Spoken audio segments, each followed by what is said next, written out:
Welcome. This is chapter 1 of the Diana Kendall book. The book jumps in, starts talking about society. I'm going to allow you to read a lot of this, but highlight things that I think are important that I think could be made clear with some lecture. So the first thing that we get to that, my opinion, needs some clarification is the sociological imagination. This is C. Wright Mills, an extremely important figure in sociology. We're going to see his name several times in the book.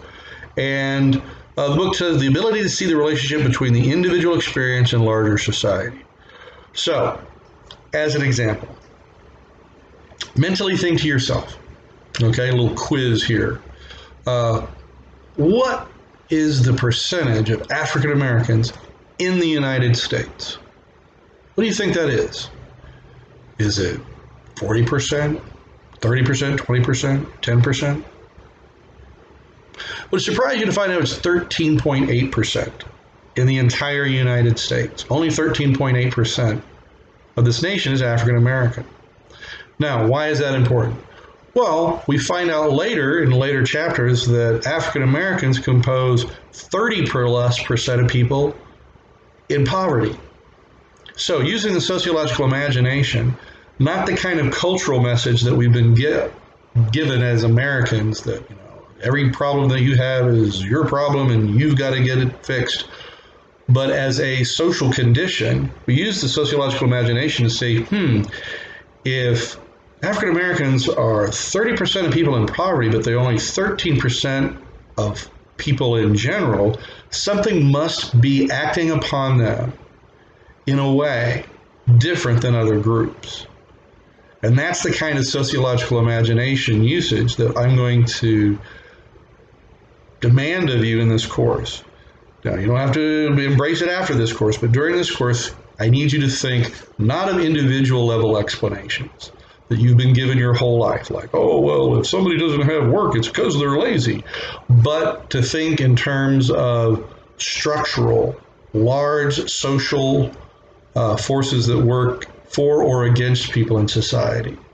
For instance, the structure of, let's say, racism as an example of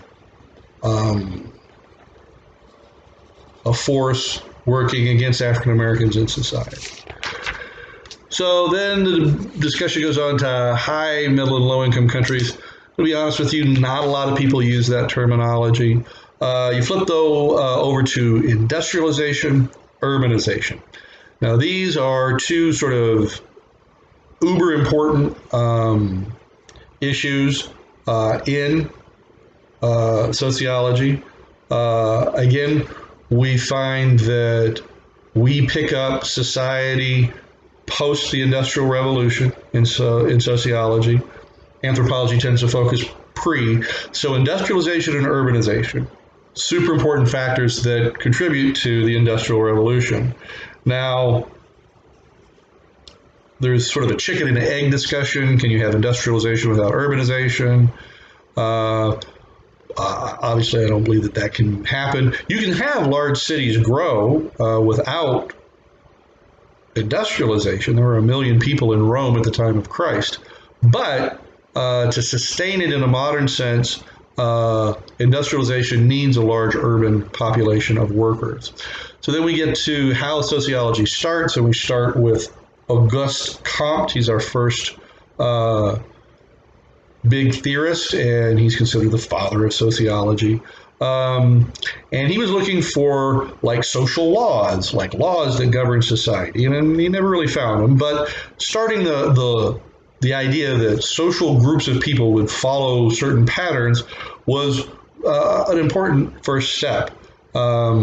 He's considered a positivist. That doesn't mean he woke up every day singing Disney songs. It means that he thought that if you studied something enough, you could learn it in whole, if I knew all the parts to it. That's what a positivist is. Next person I want you to know is Herbert Spencer. If you have the 11th edition, you get to see Herbert there in sort of the sepia tone thing. He's got big mutton chops and a ball dome. And what was Herbert Spencer's thing? Well, He's credited with coming up with something called social Darwinism, belief that like the jungle, those that are most capable in society will rise to the society and be the fittest. So, in other words, rich people were the fittest people, and then the most lame or broken or unfit members were the poor. Now, when he's writing in the mid 1860s to 1890s, trust me, huge crowds for this guy. This guy was a rock star. Why? Well, who bought books back then? Rich people. And what are rich people going to buy books of? Probably books that say, you are the fastest cheetah there ever is. You are the most important, bestest tiger that's ever been because you're rich. And a nice, good, self-fulfilling prophecy. Why does it concern me? Well, social Darwinism is dusted off about every 20 or 30 years, in which a sort of blame the victim, blame poverty on the individuals, is dusted off and tried over and over again. There was the culture of poverty. A guy named Kozer and Daniel Moynihan from New York came up with this and said, oh, well, the reason people are poor is they don't really just embrace the culture of America, and they don't really embrace family values, and it's their broken families that cause poverty. And this is the whole big thing coming out of the 1960s, and where divorce was then stigmatized. And it turns out none of those things are true. Structural factors work against certain groups of people. Structural factors like racism.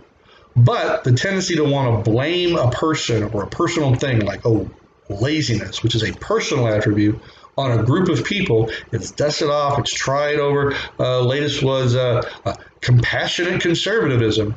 This was the idea of, oh, well, we can't let the poor have welfare. They'll become addicted to it. And they'll become addicted to that money, which of course is silly. Why is money the qualifier for being the fastest cheetah or the strongest tiger for rich people, but treated like some sort of heroin-like product for poor people? Doesn't make any sense. But trust me, it will be dusted off in your lifetime and recycled again. Emile Durkheim, this is our kind of big first major theorist. He's sort of responding to Comte, and he's like, we don't really have laws like laws in chemistry, but we can study and find social facts in society. Facts are good because facts can change. These facts that we can get can help us understand why society is doing a thing at the time it's doing it.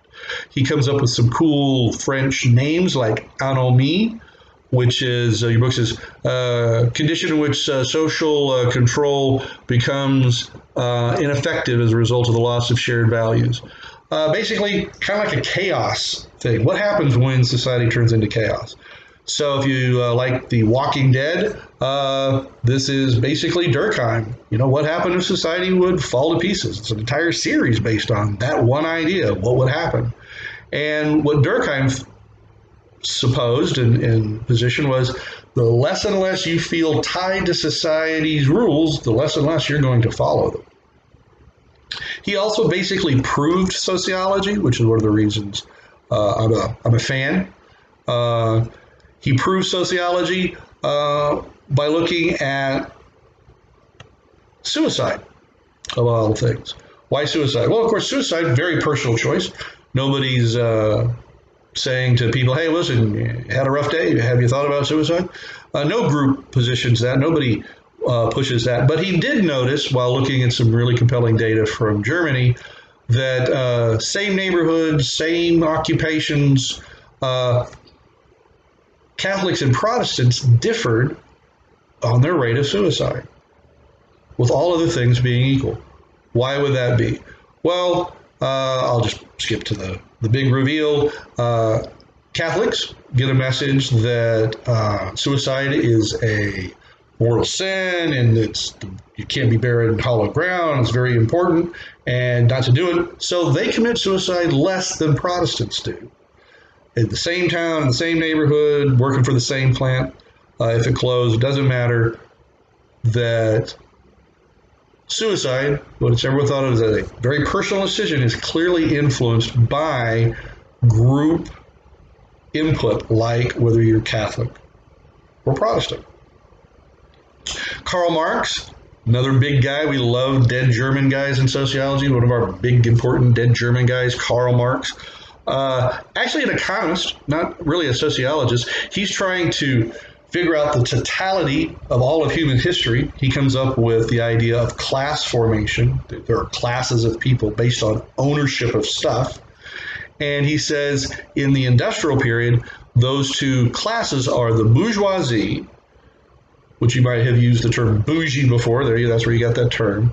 The bourgeoisie, which aren't just rich people, they are the rich people that own like the factories and the plants that the proletariat or the worker sells their labor to. So Henry Ford, George Eastman that came up with Kodak, these were the bourgeoisie, and they had incredible influence on society. And the proletariat didn't.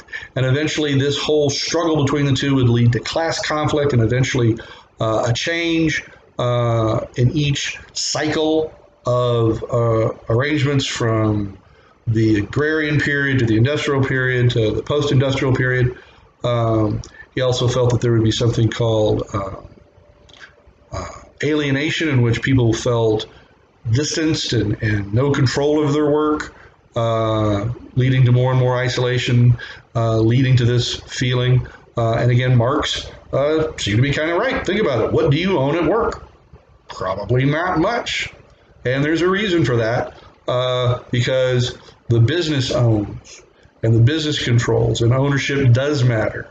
And the fact is whether we like to admit it or not, in this country, the rich seem to have a lot better of a go of it than do the poor as a class.